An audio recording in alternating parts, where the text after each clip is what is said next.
Warahmatullahi wabarakatuh. Ang lahat, una sa lahat, sa ngalan ng Allah, ang pinakamahabagin ng pinamakawain, ang lahat ng papuri at pasasalamat ay sa Allah lamang, Panginoon ng buong sanlibutan. At ang papala niya at biyaya ay sa mga ating huling propeta at sa kanyang pamilya kasamahan at sino man sumunod sa kanya. So, ang title natin nakikita nyo, yung sinasabing, paano ilabas sa screen yun kanina? Ang biyaya ng Allah. So, yun ang title natin dito, ang biyaya ng Allah. So, mapag-uusapan natin dito at mag-reflect tayo sa biyaya ng Allah na minsan hindi na natin nabibigyan pansin sa ating sarili, sa paligid, sa ating pagbangon araw-araw. Dua pa lang sa paggising. Sino makapagsabi ng dua dito sa paggising? Alhamdulillahilladzi ahyana ba'da ma amatana wa ilayhin nusyur. Salamat sa Allah, sa pinakamalapit na kahulugan niya. Salamat sa Allah na nagbigay sa atin ng buhay, sa akin ng buhay, pagkatapos ko mamatay. Imagine mo, sinasabi mo yung pagkatapos mo sa kamatayan. So, ang tulog ay katulad lang siya ng kamatayan. So, nagpapalamat tayo sa Allah na binigyan pa niya tayo ng buhay itong araw at tayo ay nagising at binigyan pa tayo ng chance. May mga iba sinasabing nabangungot, hindi na nagising, no? Dito sa kahit sa mga OFW, sinisisipay na, kumain daw ng busog, bulalo, nadamihan, tutulog, nabangungot daw, hindi na nagising. Hindi na siya binigyan ng chance ng Allah na kanibukasan gumising pa.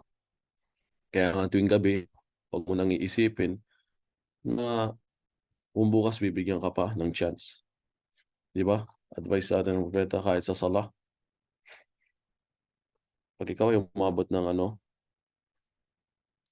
Fajr, huwag mo na isipin na abot ka pa ng uh, Duhur.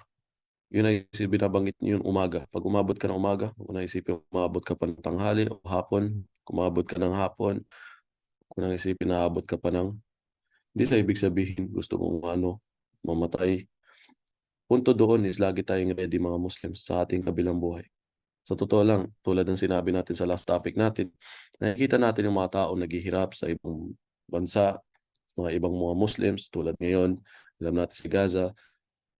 Hindi ko sinasabi to dahil sa totoo lang kahit hindi ko sila kalahi, kung sakaling hindi ako Palestinian, titignan ko pa rin kung paano sila the way yung faith ng mga tao doon. Talagang, pati kahit sa mga Christian, binigyan sila ng sample ng madre nila. Nabalitaan niyo yung madre na ayaw umuwi na Pilipina, gusto pa rin tumulong doon. Hindi na mapansin yung fate ng kapwa nila kung paano niya. Pati madre, tingnan mo yung fate na ayaw niyang iwanan yung mga kasama yung mga taong naapil. Yung fate nila talaga, yung bang, ako, sa mga Pilipina nakakausap ko doon, halos pati tatay ko kahapon, sabi nga, gusto ko na din magpahinga at pumikit ng mata. Pagod na din sila doon. Yung bang nawalan saysay yung mundo sa kanila, wala nang yaman, wala nang, ganun yung pakiramdam nila doon. Basta puro, talagang paraiso na lang ang na, nila na doon kung saan safe at habang tayo sa Pilipinas, dalawang kapatid kaya magpatayan dahil sa kayamanan. Magkamag-anak kaya lang magpatayan dahil lang sa lupa. Napakalayo. Kung titignan, gusto mo ng faith, tumingin ka doon sa mga kapwa natin na aapi doon. Tignan mo yung faith nila kung ano pang wala na silang gana sa mundo. Wala na silang gusto pang kayamanan sa mundong ito. Kung hindi mga naiiwan na lang ng mga deeds, mga gawa, yun. So, ako din kumukuha ako ng, kumbaga sa hugot doon or kumukuha ako ng, titignan ko yung faith nila the way na ganun pala ang tao kapag humahantong na sa 50-50 na kamatayan. Parang sundalo na sinasabing ang kanan na pao, ang kaliwang paa ay nasa hukay na. Kumbaga, ibig sabihin 50-50 na. Hindi mo alam kung bukas mamaya mabubuhay ka pa.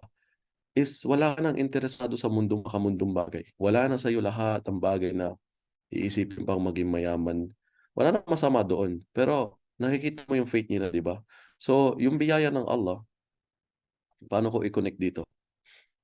May mga biyaya ng Allah na hindi natin namamalayan hanggat hindi siguro magkaroon ng problema sa ating buhay. Na iniisip mo ikaw na yung taong pinaka-worst, naghihirap lahat. Pero kung gigising ka sa umaga, titignan mo, hininga mo, hininga mo pa lang, sinasabi nga, kung mahilig ka sa science, mas lalo, sa totoo lang, mas dapat tumaas ang faith mo kung mahilig ka din sa science or sa chemic o sa about sa health. Kasi malalaman mo, Sa ospital pa lang, ilan yung mga hindi makahinga na walang oxygen? Ilan diyan yung pinutulan ng Allah ng hindi makahinga sa libreng oxygen na binigay niya, na kailangan dumepende doon sa tangke ng oxygen. Sinasabi pa naman halos 20,000 times tayo humihinga sa buong 24 hours. Ilang liters ng oxygen yun?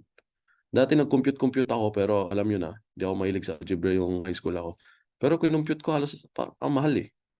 Sa isang liter pa lang, ilang liters ang kailangan natin oxygen kung kinompute ko yun dati. Tapos, magkano yung liter na yun? Sige, kung bibili ka ngayon sa pharmacy, yung tangke doon, magkano yun? Kulang ang 9,000 real kada buwan. Ibig sabihin, 100,000 pesos para lang makahinga ka. Samantalo tayo ngayon, humihinga tayo ng libre. Hindi na-appreciate. Di ba? Mata pa lang natin, mata. Ilang megapixel, ilang pictures ang nakukuha nito bawat seconds.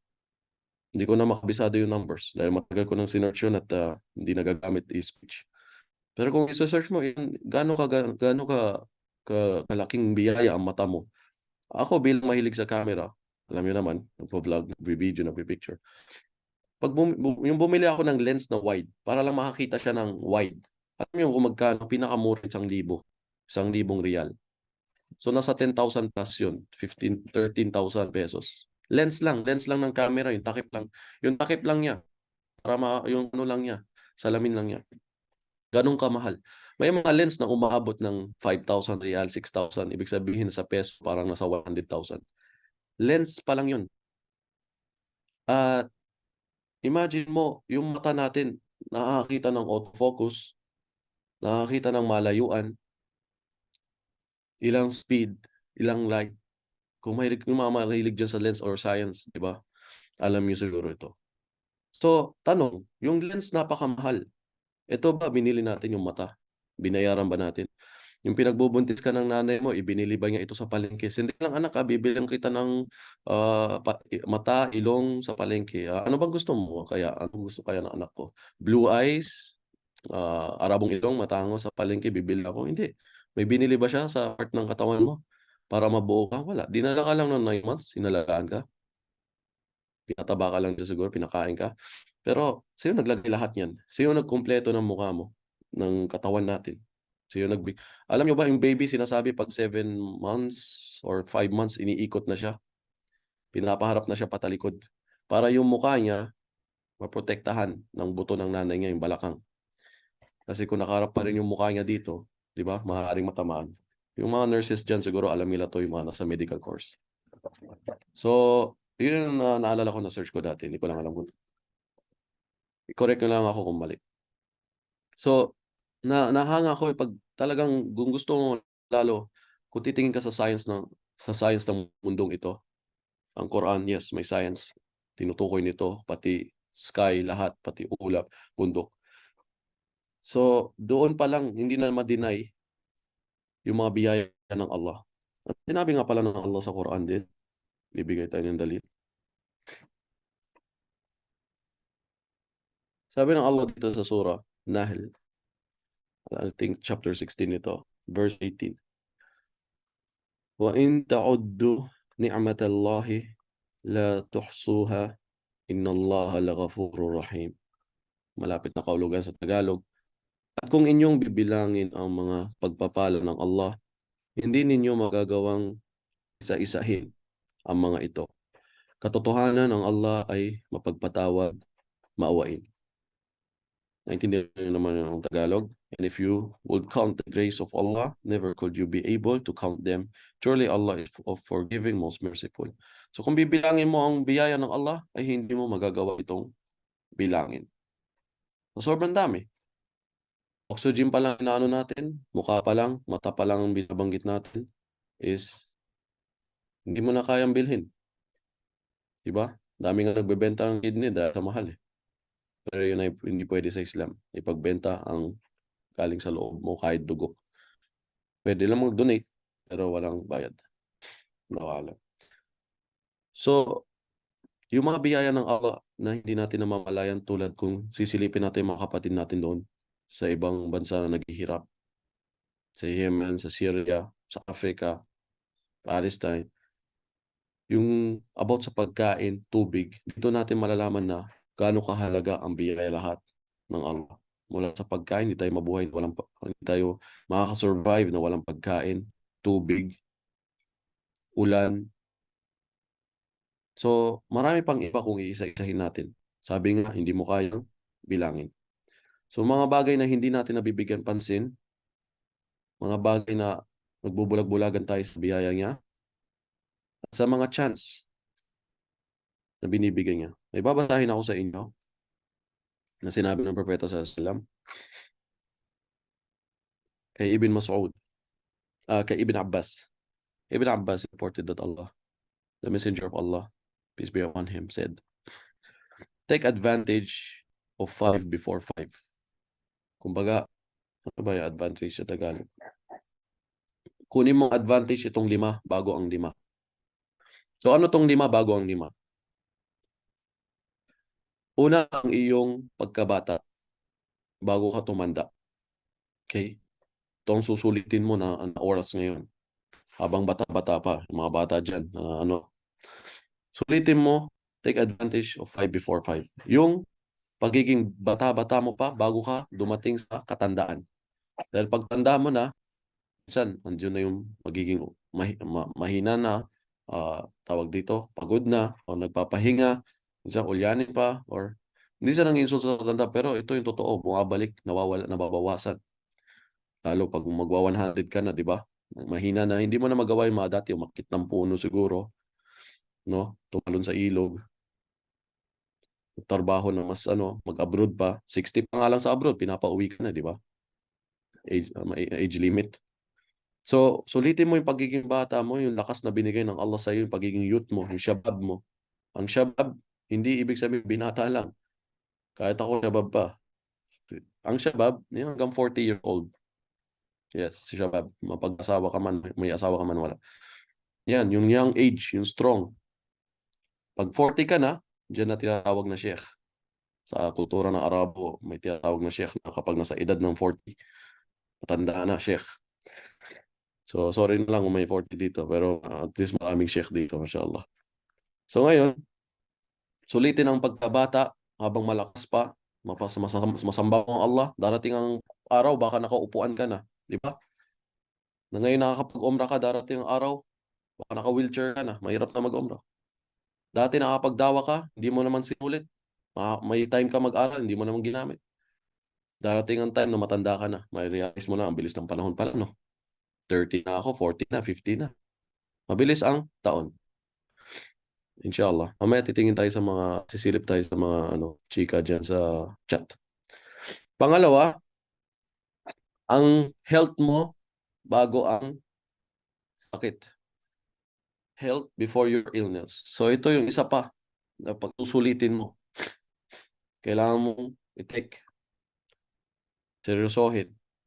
Ang pagkakaroon ng lakas mo, sagana ka, healthy ka ngayon, bago dumating ang sakit. Maramihan pag tumatanda na, dyan ng arthritis, hindi na makakain ng bulalo, pinapaitan. Pag andyan na yung katandaan, dumarating na yung diabetes, wala na. Wala na yung mga sweets, mga chocolates. So, susulitin mo. Saan susulitin? Kakain na ako maraming chocolates. Hindi, susulitin mo din sa habang malakas ka, masamba mo Allah, makapagdawa ka, makapag-aral ka. Diba? Yan yung mga biyaya na hindi natin namamalayan o sinasayang. Tapos, pangatlo, ang pagkakaroon mo ng pera or you're rich before your poverty. Yung pagkakaroon mo ng may kaya. Ngayon, may kaya ka, may trabaho ka, bata-bata ka. Diba? May trabaho ka, may pera ka. Bago pa dumating sa'yo ang kahirapan, balang araw, wala na. Kaya mga mayaman dyan, may mga kaya. No? Kaysa sinasayang lang sa walang kwentang bagay. Yes, alam namin, pinaghirapan mo yan. Para naman nagbabawal sa'yo no, ano mang gawin mong as long as halal na mag-enjoy. Pero habang meron pa yan, sulitin mo bago dumating ang panahon na wala ka na. Mabibisi ka. Kung saan wala ka ng pera, tatrabaho ka, naiwan mo na lahat. Hanggang sa pati sala, pati dawa, lahat na. So susulitin mo bago pa dumating ang kahirapan sa'yo. Your free time before your work. At pang-apat, sulitin mo din ang libreng oras mo, dito maraming matatamaan, pati ako minsan. Totoo lang, kahit nag-aaral na ako araw-araw, kulang pa para sa akin, sa totoo lang. Kahit may online class ako ng 5 hours, hindi ko kino-consider yun kasi iba yun. Siyempre doon mapipilitan ka, pero yung sarili natin oras, yung volunteer talaga na mag-aral tayo. Ako, kung hindi lang siguro ako nagba-vlog lagi ng lecture, hindi ako magbubuklat ng mga hadith kaliwat kanan dito ng mga evidence ng mga aral o libro para lang magawan ng video. Kaya dapat, habang may free time tayo, ay masulit natin bago dumating ang araw na magiging busy tayo. Lalo ikaw, mga bata-bata dyan, o isip bata, tayo yung bata tayo, wala kang iniisip na bayad sa kuryente, tubig, di ba? Totoo ba? Hindi. So, darating ang araw, sa ganitong edad, ako dati, sabihin natin 20 years ago na wala pa akong iniisip na ganyan, laro ka lang, di ba? Wala kang iniisip na ng bahay. Pero ngayon, nagkakaroon ka ng sariling pamilya, lumalaki ka na, nag-asawa ka na. So, diyan darating yung magiging busy ka na. Sobrang busy sa kakakayod hanggat sa mawala na ang time mo sa Islam, sa pag-aaral. Kahit pinadali pa ng ganitong system na MOPA Academy na mag-aral online sa time na pwede ka, ay hindi mo din mabigyan ng oras. Kahit ako sa totoo lang, ako mismo dito na kakahiya sabihin representative pero ako din hindi ko na mabibigyan ng oras. Kasi hindi mo din namamalay minsan ang dami mong ginagawa tulad ngayon. Naka-fix lang tong lecture ko hanggang 5 kasi may pag-aaral kami 5 to 10 every Saturday. So talagang alam mo yung darating busy ka sa time na pati mag-aral ng dawa hindi mo nabibigyan ng oras. Sa dami mong trabahong gagawin, pag-iipon, may pamilya, lalo na yung maraming asawa, dagdag ng dagdag. Nagreklamo na yung isa, wala ka na daw time sa kanya.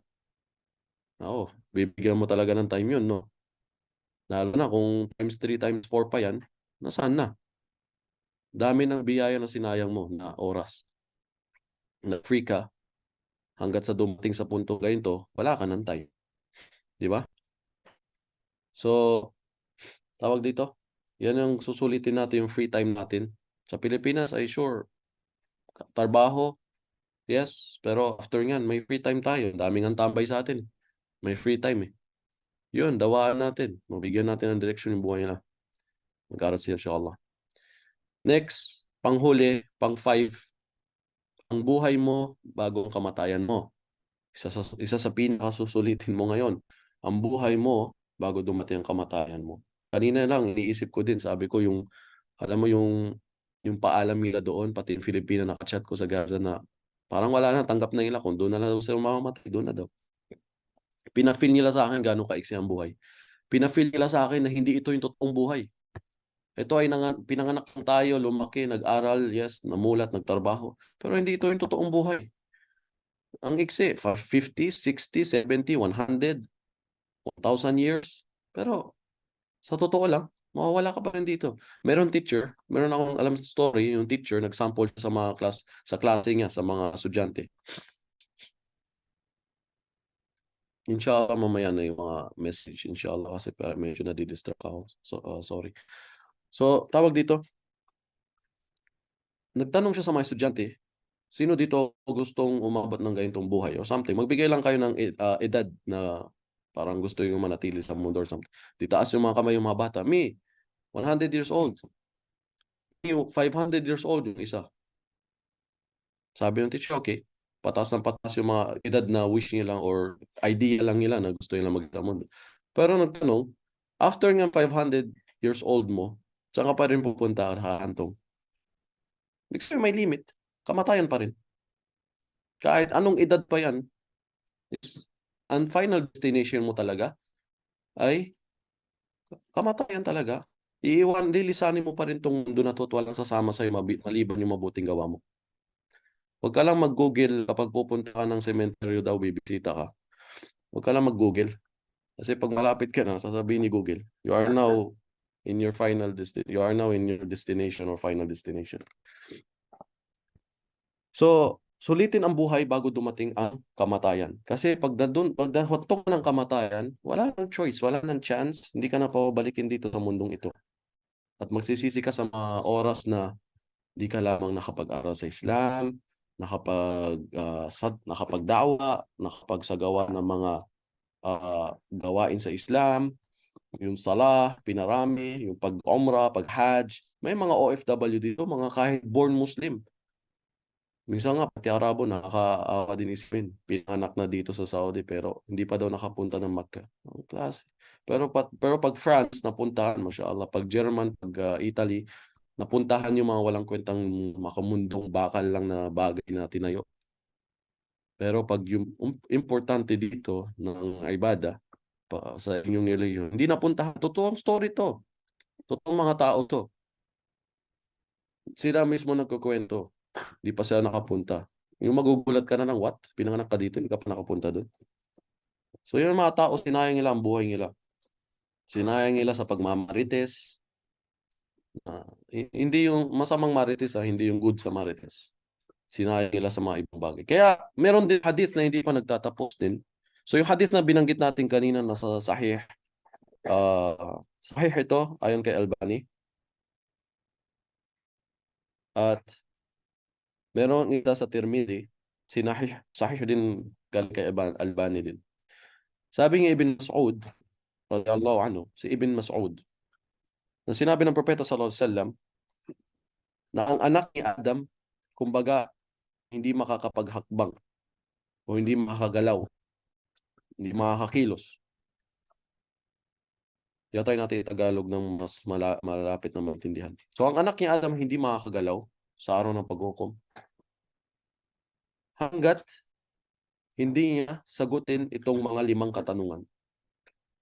So kanina may binanggit tayo 5, di ba? Nasulit, take advantage of 5 before ang 5 dumating. Ngayon naman, ito naman yung 5 na tatanungin sa kabilang buhay. Pakinggan niyo. Una, patungkol sa buhay mo. His life and how he spent his youth. Ang about sa buhay mo, paano mo, anong ginawa mo sa buhay mo? Di ba? Sasagutin mo yun, wala, pag-alagala lang po ako eh. Or busy ako sa trabaho, sa mga asawa. Alam mo yun? Anong ginawa mo sa buhay mo? Anong ginawa mo sa kabataan mo? Saan mo ginamit? Yun, nag-imo-imo ako, nag-adik-adik, nag-gangster-gangster. Nag-fraternity, nagbarkada. Yung ba sasagot mo sa Allah? Ayun, sinayang ko yung kapat. Kaya yung mga bata dito nanonood, napakasulitin nyo ngayon. Habang bata-bata pa kayo. So, isa ito sa itatanong. Imagine mo, hindi ka makakagalaw nito pag hindi mo sagutin sa araw ng paghukom ito. Hindi makakahagbang pa nga ang paa daw. Pangatlo, itatanong din sa'yo, ang pera mo. Paano mong kinita ang pera mo? Kinita mo sa haram, sa pagnanakaw, sa 5-6. Paano mo kinita ito? Sa pagmamangki business. So, paano mo kinita ito at paano mo ginastos? Okay? Saan mo ginastos? Punta ka sa bar? Ano mo ginastos sa mga walang kwentang bagay? Lahat tayo matamaan dyan, pati ako minsan. Bili ako ng bili ng laruan sa bata na ito. Kaya napapaisip. Kaya kung hindi nangyari sa Gaza, sa totoo lang, hindi bubukas ang isip. Sa totoo, alhamdulillah, nakatulong ito para sa atin siguro. Kahit sa akin, nakatulong ito. Na bawat pera. Kaya minsan yung nagpapinta ko ng t-shirt dati, di ba yung sulat ko doon is, every cent counts, sabi ko. Every cent counts. Ibig sabihin, bawat sentimo, bilang. Para ipaalala sa akin itong t-shirt na to, twin suot ko, na bawat sentimo, bilang. Kasi itatanong ito sa kabilang buhay, saan mo ginastos. Kaya ito yun, sasagutin mo kung saan mo kita ang pera mo at paano mo siya ginastos. Ang huli na itatanong sa'yo, how did you act upon your knowledge or acquired of knowledge? Paano mo isinagawa or yung kaalaman mo? May alam ka, pero wala lang. Hindi mo shinare, hindi mo sinagawa. So ito itatanong din sa'yo. Meron nakakatawa, isang Muslim kinausap ako. Kaya ayaw ko masyadong mag-aral mabuti sa Islam kasi baka itanong sa akin eh. Ito talaga yung, hindi mo alam kung matatawa ka o ano. Ayaw mag-aral mabuti sa Islam dahil daw baka itanong sa kanya. Mas itatanong sa'yo pagka-jahil mo. May pagkakataon ka mag-aral, tapos hindi mo ginawa. Ano dadahilan mo? Allah, hindi ko alam eh. Hindi ko alam, ganito pala yung sala, ganito pala mag-fasting. Hindi ko alam eh. Paano mo sasambayan ng Allah na walang kaalaman? Number 1 yan sa utos na magkaroon ka ng kaalaman para magsala. Para magsagawa ng ibada. Hindi ka parang ibang reliyon na sagawa lang ng sagawa ng pagsamba na walang kaalaman. Ngayon, pupunta ka sa mga masyayikh natin tulad sa Islam Q&A. Sabi ni Sheikh, ano ba yung pinaka-greatest reward, blessing? Pinakadakilang greatest blessing, pinakamalaking biyaya sa atin ng Allah. Bukod sa mga nabanggit natin, oxygen, mata, hininga mo, itsura natin, tingnan mo yung ilong dito nilagay, hindi nilagay yung ilong sa noo mo. Bago ka kumain, maaamoy mo muna. Tingnan mo yung fix kilay natin para walang tumulo na hindi aabot yung pawis sa mata natin o anuman may harang dito. 'Di ba? Ilong mo may balahibo sa loob para filter sa mga masamang gas or kaya minsan may kulangot yan yung dumi na naiipon diyan na kung wala ang buhok mo sa ilong ipasok lahat yan sa lalamunan. So may reason, 'di ba? Yung iba hindi alam, tinanggal ang kilay, nilagyan ng ano tattoo. High school pa lang ako, may teacher ako sa science, hindi siya Muslim pero sabi nga yung mga tao ngayon hindi ko maintindihan eh. Kung alam nila sa science yung benefit ng kilay pero tinanggal, ginawang madam kilay na ano lang. Hindi ko lang alam kay Madam Kilay kung totoong kilay yun. Pero yun naglalagay ng tattoo or makeup na lang. Hindi alam yung hindi alam yung paglikha sa kanya ng Allah kung anong benepisyo doon. So anong greatest best blessing bago tayo magtapos inshallah, yun magto 30 minutes na din tayo. Anong greatest blessing? Sabi dito ng mga masyaikh, syempre, pinakamalaking biyaya sa atin ng Allah ay ang Islam. Ang Islam, ginabayan ka sa Islam. Huwag mo sabihin, born Muslim naman kasi ako eh. Hindi mo pinili. Hindi mo nga pinili kung sino magiging magulang mo, di ba? Yala, gusto ko, ito yung tatay ko, ito yung nanay ko. Hindi. Yala, gusto ko yung nanay ko, yung taga-America Blue Eyes. Hindi. Hindi mo pinili. So, ang pagiging Muslim din, pinili mo, hindi. Kaya minsan tayo din, mga born Muslim, kinuha natin for granted. Parang, basta, okay na. Sapat na tayo sa pangalan o salitang Muslim na ako, born Muslim ako. Ang dami ko nami-meet sa personal, sa totoo lang. Sinasabihan ako, pag ini-encourage namin mag-aral, ay ano lang yan para sa mga bagong Muslim. Kasi ano na ako Muslim na ako. Anong tingin mo sa akin? Double-double na. Born Muslim na, lahat na, tatay Arabo. Pero bakit nag-aaral pa rin ako? Di ba? Walang tigil. Parte na ng anino. Tapos marami akong mamimit na ganyan. Porket, yes, born Muslim, taga Mindanao. Tapos ayaw na mag-aral kasi nga daw, Muslim na siya. Pero tanungin mo, anong haligi ng Islam? 5 haligi lang. Sample, basic lang. 5 haligi. Hindi nga ma-explain. So, ito yung isa sa pinakamalaking biyaya ng Allah sa atin na ginawa niya tayong Muslim at ginabayan niya tayo sa pagsamba sa iisang Diyos, sa Kanya lamang, ang Tawhid. Ginabayan niya tayo sa kaalaman na ito ang pinakamalaking blessings. At bigyan niya tayo ng last na propeta, peace be upon him, na ipinadapa sa buong sanlibutan. Kaya sabi dito, medyo mahaba to kaya hindi ko lang summarize la, iano lang natin. Kaya binigyan tayo ng propeta na kung saan hindi mo na kailangan maghanap ng sinasabing bagong propeta o bagong magpapanggap. Wala nang darating pagkatapos niya. So, tawag dito, magpapasalamat tayo na kinumpleto na niya ang ating din. At lahat ng favor niya sa atin, lahat ng utos dyan na, kinumpleto na niya. Nagbigay na siya ng sample. Andiyan na si Prophet Muhammad, peace be upon him. Na wala ka nang, siya yun, hindi din masasabing the best na nagturo ng paano mamuhay. Hindi, the only way. Hindi siya pwede sabihin na, ibig sabihin, kasi the best or the best way, ibig sabihin marami pang way, pero yung kay Prophet Muhammad ang the best, hindi. The only way. Siya lang tanging daan na pamamaraan ng pagsamba sa Allah. Yung kanyang tinuro, yung kanyang ipinahayag. At wala nang ibang daanan. Diba yung drawing siya na meron isang mata, ang diretsong daanan? Yun lang yun. At ito mga tong daanan sa tabi ay tukso ni Satanas. So, mahaba to sa Islam Q&A patungkol sa pinaka-great na biyaya ng Allah. Pero syempre sinasabi ng Islam. So, nireview nyo dito, yes, the greatest blessings of Allah ay sa kanyang alipin ay yung paggabay niya sa taong ito sa Islam at yung pagsamba niya sa isang Diyos. Pag titignan mo talaga ibang tao na kung ano-anong relihiyon nila, lalo sa makikita mo sa India, maawa ka na lang. Yung patay sa kanila, sinusunog, sumasamba ng baka. Parang hindi sa nanginsulto, walang direction. Kahit bata, kahit siguro kung bata ka, isipin mo, tama ba to? Isang hayop, ano na ibibigay nito sa akin? Sasambahin ko? So, yung dumi niya, ayaano ko sa sarili. Parang nonsense sa totoo lang, kawawa. Kaya tayo, alhamdulillah, ginabayan tayo ng Allah. Kasi kung hindi, makakatulad mo na din yung mga tao na yun. nagpunas mula sa dumi ng baka, nagpapaapak sa baka. Hindi makaalis yung kotse mo hangga't hindi umalis ng kusa yung baka sa harap. Kaya magpapasalamat tayo kung paano tayo ginabayan ng Allah na maging tao, umasta ng tao. At yung relihiyon natin kumpleto, wala ka nang hanapin sa iba. Toothbrush, bago pa mabuo toothbrush nila, may toothbrush na tayo, miswak.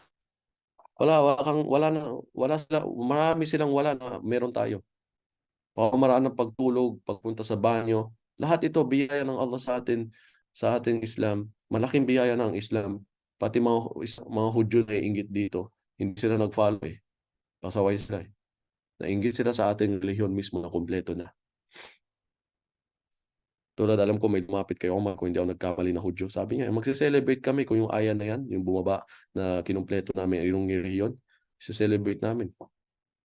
Ganun sila na ano sa Islam na ito na kumpleto. Kahit tiyan mo may kaalaman sila pero mas pinapairal yung pride at sarili. Kaya inshallah, sana naka-beneficyo to sa inyo at kung may mga katanungan po kayo, pwede kayo mag-raise ng kamay o mag-chat dito yung mga babaeng hindi makapagsalita. Yun lang po. Ito, ilang beses na untog na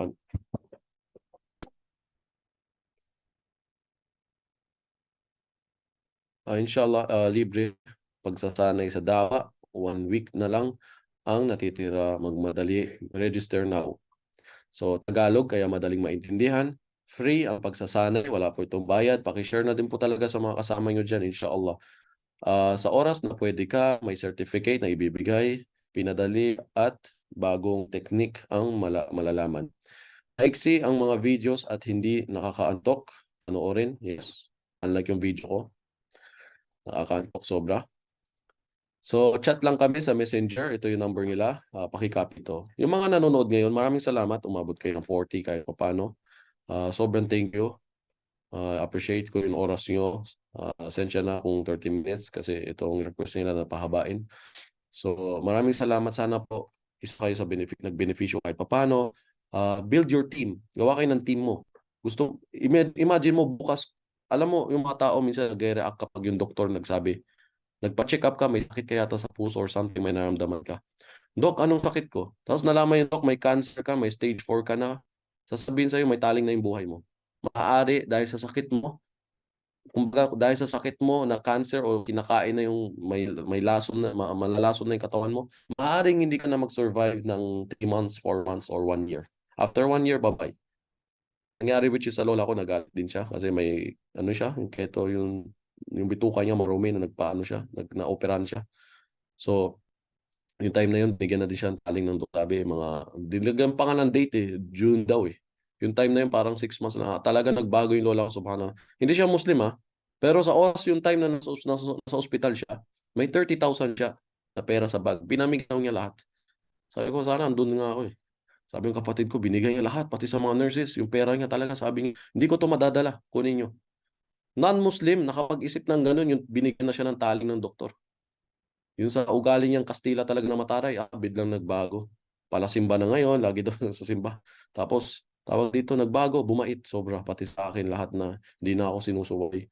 Hindi na ako pinapagalitan na panganay na apo niya. So, tawag dito, kung yung non-Muslim, naiisip niya pag malapit na siya sa hukay o sa kabilang buhay, nagbabago, paano pa kaya tayo mga Muslim?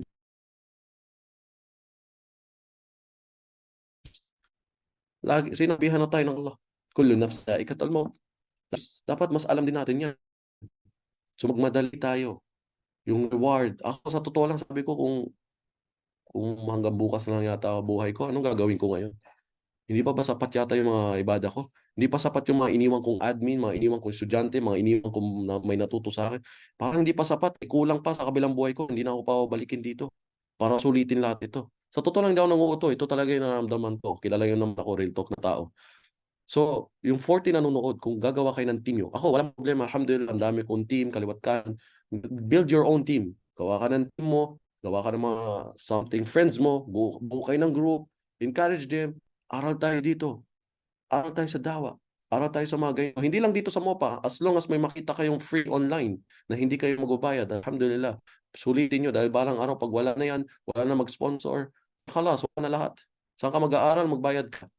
Tulad ko, nagbabayad. So, habang libre pa, masakit magbayad sa totoo lang, may family ka, may anak ka, mahirap magbayad sa totoo lang. Yung pag-aaral nga namin sa Egypt, ng tinigil, hindi na namin kaya. ₱500 kada buwan. So, mahirap magbayad sa totoo lang habang may libre pa. So, ang pag-aaral hindi din ano, seryoso 'yan, hindi din. So, build your team. Kayo 40 dito, kung bawat isa sa inyo may kamag-anak, may kaibigan, may pinsan, may team, build your team. Do a messenger group. Encourage them. Kunin niyo yung link ito, i-copy niyo yung link na ito. Lagay niyo sa ano, sabihin niyo sa'yo, "Let's join, mag-aral tayo.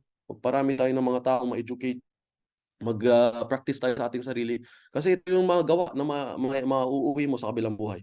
Yung mga taong natuto sa'yo ng Fatiha, natuto sa'yo, kahit hindi mo sila tinuruan, sinend mo lang yung link, nag-aral dahil sa pag-send mo sa kanya nakapag-aral, alhamdulillah. Then, lahat ng gagawin niya habang buhay siya, tapos ikaw patay na sa libingan, nadadagdagan yun. Nag-fasting siya, nadagdagan sa'yo. Nagda'wa siya, nadagdagan sa'yo. May nag-Muslim sa pagdadawa niya, dagdag yun sa'yo. Yung nag-Muslim sa kanya, na dinawaan niya, dahil natuto din siya sa'yo magdawa, ano yun, nagsala yun, baka isa siyang doktor, isa siyang political, na lalo siyang nakapagdawa ng public, at ang dami nag-Muslim, then lahat yun. Sa kabilang buhay, magtataka ka, saan galing tong reward? Saan galing tong sala, fasting? Namuhay lang ako ng 60 years, saan galing ito? Saan galing ito bundok-bundok ng reward? Hindi ko ginawa 'to. Yun yung mga taong iniwan mo, yung mga taong iniwan mo, yung mga taong tinuruan mo at iniwan mo na may kaalaman, mga taong isinagawa nila, mga Muslims na nag-practice. So, ayun, hindi tumigil itong bata hangga't hindi mauntog. So, maraming salamat sa inyo na nanonood at, kung wala po kayong katanungan, inshallah i-e-end na po natin 'to dahil 5:00. Meron din akong klase. Sige po, malaya po kayong magtanong inshallah.